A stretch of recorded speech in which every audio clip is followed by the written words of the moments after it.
Gracias por darnos la oportunidad de llegar hasta su hogar para que juntos estudiemos la Biblia a través de la guía de la escuela sabática.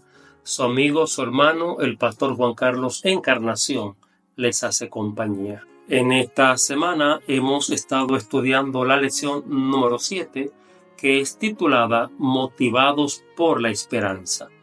El verso de memoria es tomado del libro del profeta Isaías, capítulo 25, verso 9. Dice: En ese día se dirá: Este es nuestro Dios, lo hemos esperado y Él nos salvará. Este es el Señor, a quien hemos esperado. Nos gozaremos y nos alegraremos en su salvación. Oramos. Amado Padre, Dios nuestro, Creador del cielo y de la tierra, la gloria es para ti. Ante ti venimos con corazones agradecidos, porque nos has guardado, nos has protegido, nos has bendecido, te has constituido una vez más en nuestro Dios, en aquel que le da razón de existir a nuestra existencia, nos da la fuerza para enfrentar los desafíos, nos da deseo de seguir viviendo y honrándote.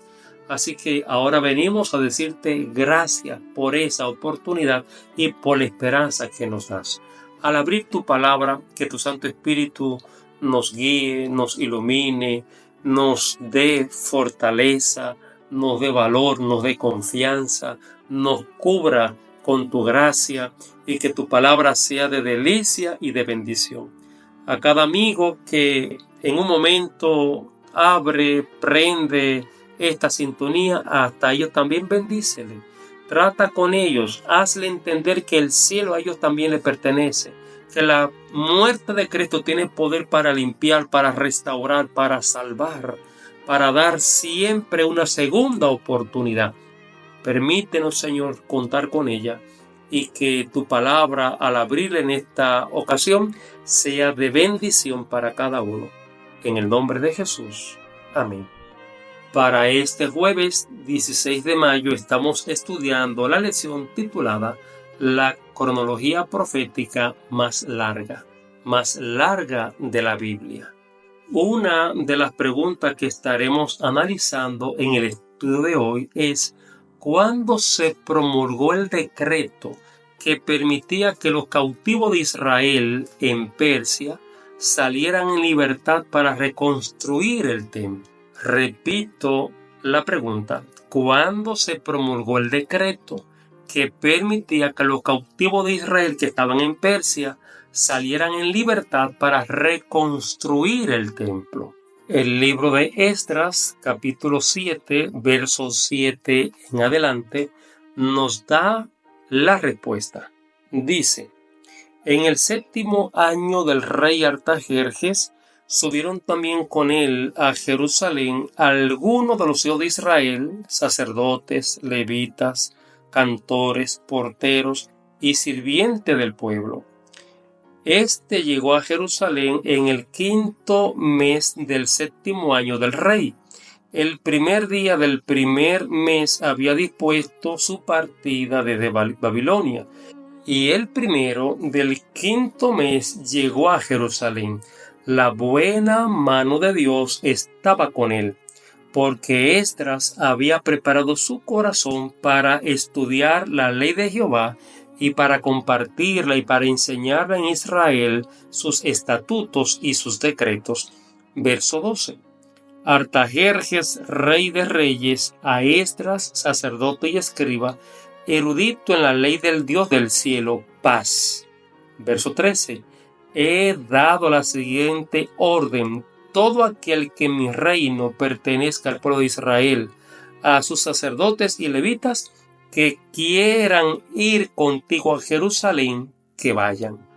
Así termina esta cita, pero es bueno que podamos recordar que para la reconstrucción del templo de Jerusalén se dieron 3 decretos en 3 momentos diferentes y por ende por 3 reyes o emperadores diferentes.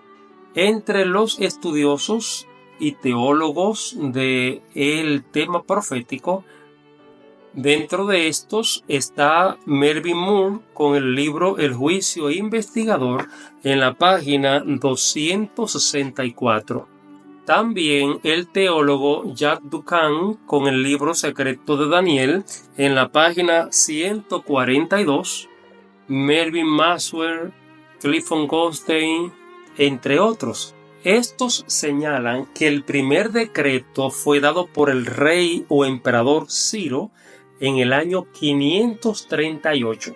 Con este decreto se abrió la puerta para que cada uno de los judíos que quisieran retornar a Jerusalén retornaran. La tarea de ellos era reconstruir el templo para iniciar la adoración al verdadero Dios. Usted puede encontrar toda la declaración en Esdras capítulo 1. El segundo decreto fue dado por el rey Darío en el año 519 a.C.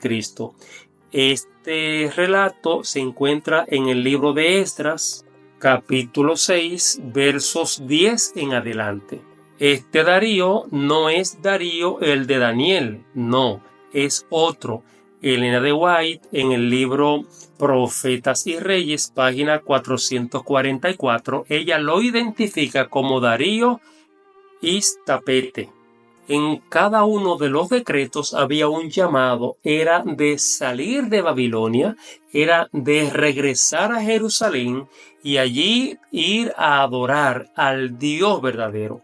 Muchos de los judíos se habían ya acostumbrado a la vida de Jerusalén, tenían sus bienes, tenían sus propiedades, tenían cierta comodidad y no querían regresar a Jerusalén simplemente para no comenzar de cero.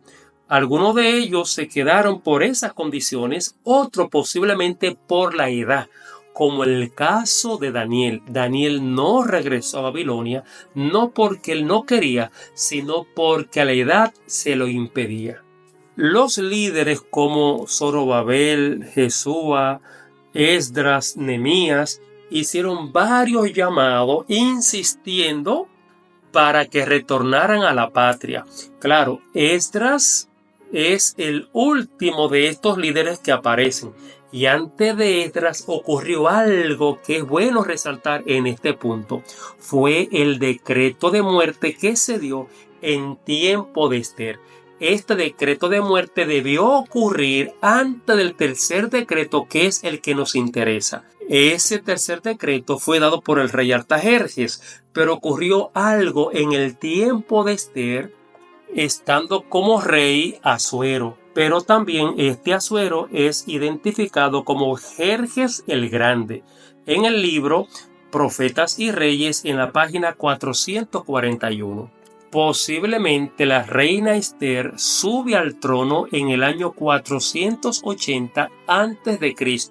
Algunos años más tarde, 475 promedio, entonces se dio un decreto que fue el decreto de muerte para todos los judíos que habían en Babilonia por orden de este rey Asuero por el engaño de Amán.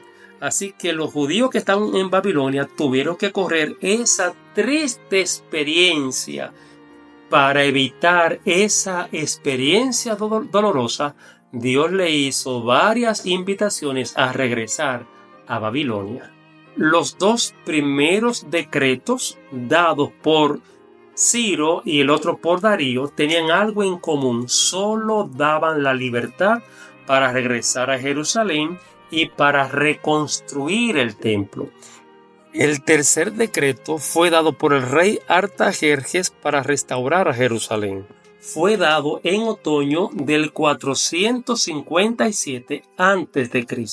Este decreto fue diferente a los anteriores porque con este se autorizaba el nombramiento de jueces, magistrados, restablecer el orden, restablecer la nación como un estado independiente, el ejercicio de todo lo que eran las instituciones de gobierno, y esto le daba entonces a Jerusalén otra vez el estatus de una nación. No había ocurrido así con los decretos anteriores. Usted puede estudiar este decreto en el capítulo 7 del libro de Esdras, desde el versículo 13 en adelante. Así que con el decreto del 457 dado por el rey Artajerjes, se puede ya identificar el punto de inicio para contabilizar la profecía de los 2300 días o años proféticos. Los acontecimientos que iban a suceder en cada uno de algunos puntos específicos está descrita en Daniel capítulo 9 versos 24 hasta el 27. Al comenzar la profecía en el año 457 a.C., se iba a extender en un punto hasta el año 408 a.C., que era cuando iba a concluir la construcción de los muros de la ciudad. Luego iba a seguir extendiéndose hasta el día del ungimiento o del bautismo de Jesús, que ocurriría en el año 27 después de Cristo, es decir, en la era cristiana. Luego se iba a cerrar la profecía con una semana especial. La primera parte de esa semana ocurriría la muerte de Cristo en el año 31, y a la mitad de la otra semana, que era el año 34, entonces era cuando el evangelio iba al pueblo judío, cuando Esteban moría por causa del cristianismo. Los 2300 días o años proféticos concluyen con el inicio del ministerio de Cristo en el santuario celestial en la segunda fase, que tiene que ver con el juicio investigador que se iniciaba en el año 1844. Desde los inicios de nuestra iglesia como institución religiosa, hemos creído y sostenido que el ministerio de Cristo en la segunda fase del santuario celestial, que da inicio al juicio investigador, se inició en esa fecha del 1844 con los estudios proféticos que realizó Guillermo Miller y otros de los pioneros. En el estudio de hoy hemos visto los 3 decretos que le daban apertura a la reconstrucción del templo de Jerusalén. El primero de ellos fue dado por el rey Ciro en el año 538. Este decreto solo le daba apertura para que salieran y reconstruyeran el templo. Lo mismo ocurría con el segundo decreto, que fue dado en el 519 por el rey Darío. Le daba apertura o le daba continuidad a ese primer decreto del rey Ciro. Pero el decreto del 457 dado por el rey Artajerjes era diferente, porque le daba la oportunidad de ser restaurado como nación al nombrar jueces, al nombrar magistrados que hicieran cumplir las leyes y restaurar la nación como un estado. Con este decreto se daba apertura a la profecía de las 2300 tardes y mañanas, que al concluir entonces se iniciaba el último proceso del ministerio sumo sacerdotal de Cristo en el santuario celestial. Este proceso o esta etapa es conocida proféticamente como juicio investigador o purificación del santuario, que se aperturó en el año 1844. Que Dios te bendiga y te ayude a creer en la profecía bíblica y a prepararte para el encuentro con Cristo Jesús. Te invito a orar. Gracias por esta lección. Ayúdanos, Señor, a poder creer que tú sigues siendo el Dios que está sentado en el trono, que todo cuanto ocurre es parte de tu plan. Ayúdanos a confiar en tu palabra y hacer de tu palabra lo primero y lo más importante en nuestras vidas. En el nombre de Jesús. Amén. Que Dios me le bendiga. Hasta la próxima entrega.